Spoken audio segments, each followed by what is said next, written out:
I heard a joke this week. Are you ready?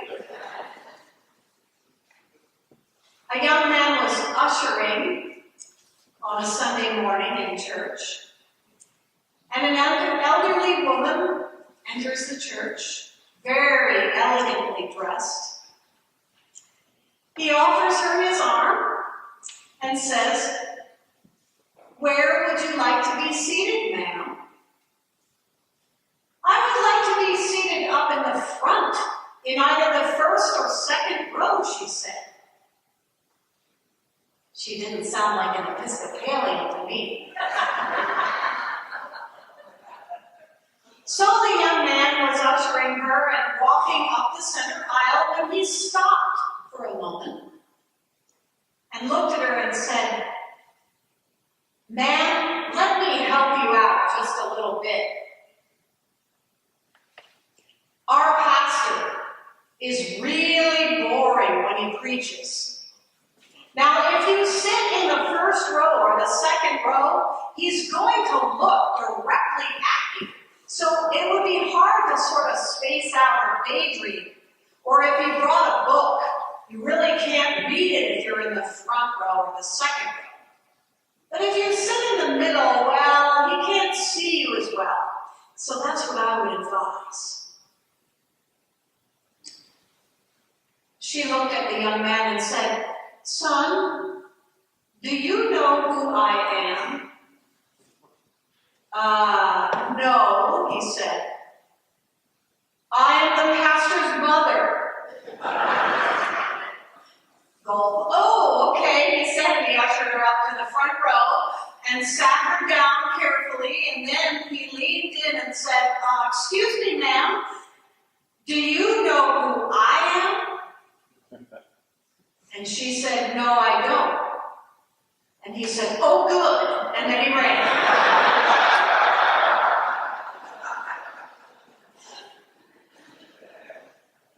Sometimes there are people that we really can't wait to meet. This weekend is a weekend of graduations, and I was at the graduation of the Episcopal School of Jacksonville yesterday, and one of the student speakers stood up and said, "Oh, I'm going to miss so many of my classmates. And there are a few that I probably won't miss." Today is a weekend of saying goodbye. And I don't think it's coincidental that we also celebrate Jesus leaving us. Today is what's called the Feast of the Ascension. It is the day that Jesus physically, literally, was lifted up into heaven. It's the holiday in which we celebrate that he left. And to tell you the truth, I've always really had a hard time with that. Why do we celebrate the fact that Jesus left us? After the resurrection, he appeared over and over again. He appeared while the disciples were fishing. He appeared while they were out for a walk. He appeared while they were in a room hanging out. He just kept on showing up. And I don't know about you, but I kind of would rather if he just kept showing up today, too. I mean, I think I'd be a little more nervous, probably a little more well-behaved.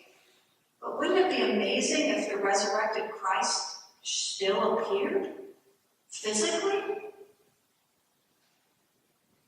I really would love to look at his face. So why do we celebrate the fact that he left? Why couldn't he just keep on showing up?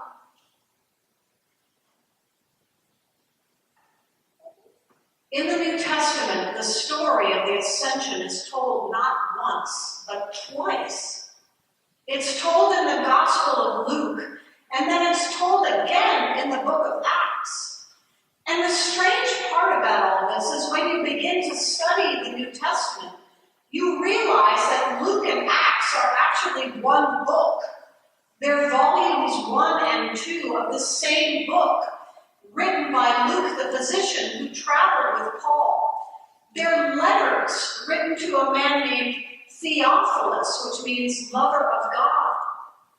So that if both books were written by Luke, why did he tell the same story twice? Why would he tell about the ascension at the end of his gospel, and then again in the beginning of the book of Acts? He must have really wanted us to be sure of the fact that Jesus left. It must have been important to him, this event of the ascension.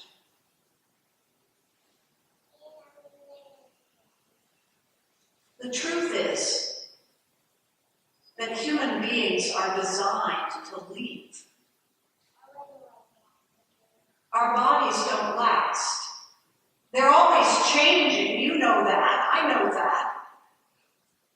As much as we might try to hold on to our health, to our youth, it doesn't last.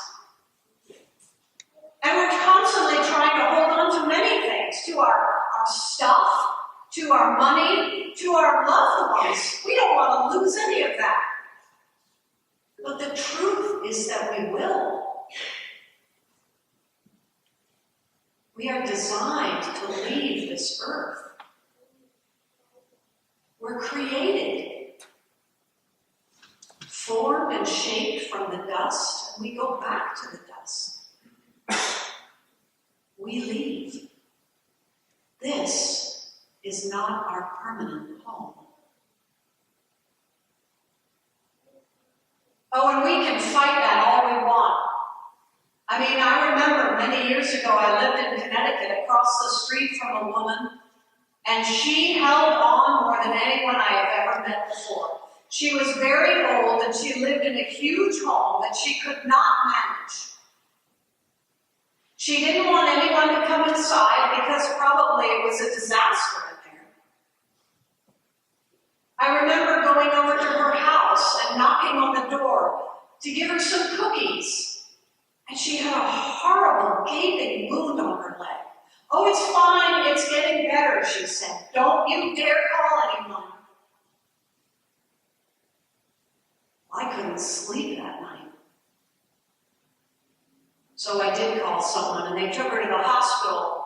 She stayed away for over a month. And when she came back, she was so mad at me that when I knocked on the door, she would not answer. She died in her home. They found her body on the kitchen floor.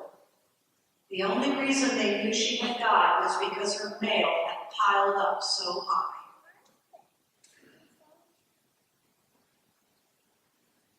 When Jesus came, he showed us how to live. He was both human and God. But as a human, he had to show us how to be on this earth, how to pray and how to serve, but he also had to show us how to leave, because that's what's part of being human. So Jesus shows us today how to leave. And he doesn't run away and he doesn't hide. He could have just simply stopped appearing, but that's not what he did. He gathered the people that he loved together, all of the disciples, and he prayed with them, and he blessed them, and he told them that God would be with them in the Holy Spirit. And then physically, bodily, in front of their very eyes, he left.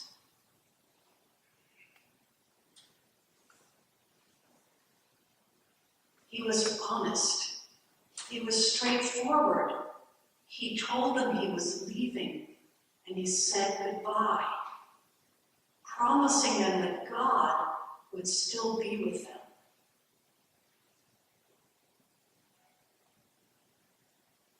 A couple of weeks ago on a Saturday, there was a funeral I couldn't attend. I was out of town. It was the funeral for Charlie Towers. Many of you knew him. He was a very well-known attorney in the city. Charlie Towers planned his funeral very carefully. details right, but I've heard from a number of people that what he did was he actually filmed himself before he died. And they showed this film. And Charlie says, I don't want any of you getting too sad today.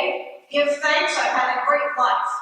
And I'm going to have some people get up and talk because they're going to talk about the charities and the things that I have given to. And these are important. So listen to them. And then he said, I want you all to come to know Jesus. Because if you come to know Jesus, and like me, you won't be afraid. And you can make your funeral a celebration. I heard about this and I couldn't believe it. I said to my friend, wow, Charlie Towers did an altar call from the grave. That's amazing.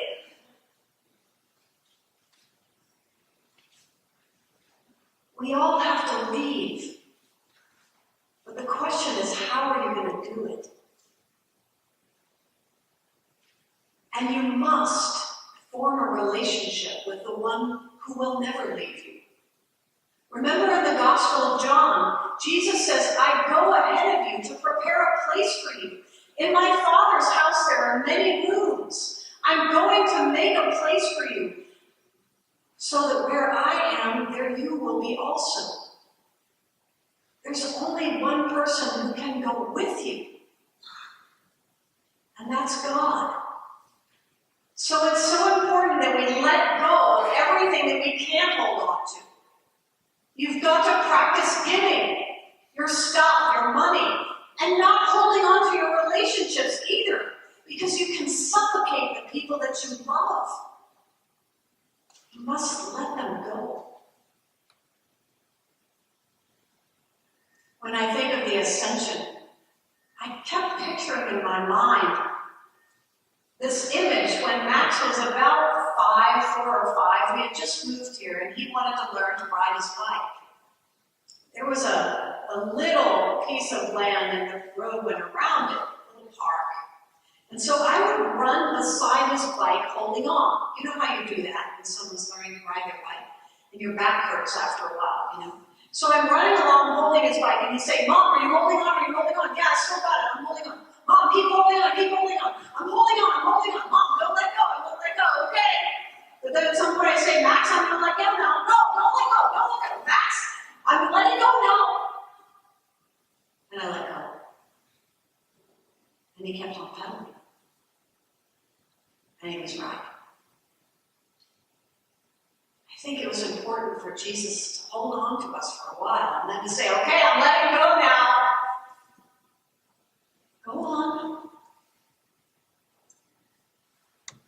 I'll still be with you, but not physically. I'll always be with you in my spirit. It's so amazing. At the end of the gospel, it says that the disciples left after the ascension and went back to Jerusalem, and their hearts were filled with joy. Now that's a good leaving. They must have missed him, but their hearts were full of joy.